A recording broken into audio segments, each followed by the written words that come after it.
उंटाचा धडा.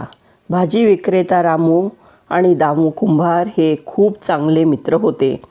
त्यांना त्यांचे सामान बाजारात घेऊन जायला कष्ट पडायचे. म्हणून त्यांनी ठरवले की सामान वाहण्यासाठी एक उंट खरेदी करायचा. नंतर दोघांनी पैसे जमवून एक उंट खरेदी केला. एक दिवस रामू आणि दामू आपले सामान बाजारात न्यायचे होते. त्यांनी टोपल्यांमध्ये व पोत्यांमध्ये आपले सामान भरले आणि उंटावर लादले. चालता चालता उंटाला खूप भूक लागली. तेव्हा त्याने पाठीवरच्या टोपलीत तोंड घातले.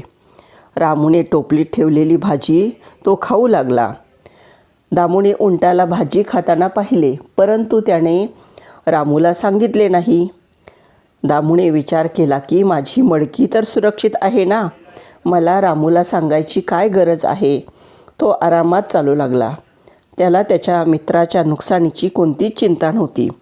ते दोघे जेव्हा बाजारात पोचले तेव्हा त्यांना उंटाला खाली बसवायचे होते.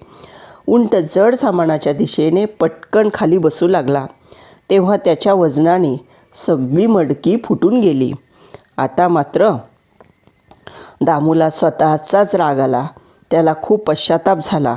जर त्याने उंटाला रामूची भाजी खाऊ दिली नसती तर त्याचेही नुकसान झाले नसते.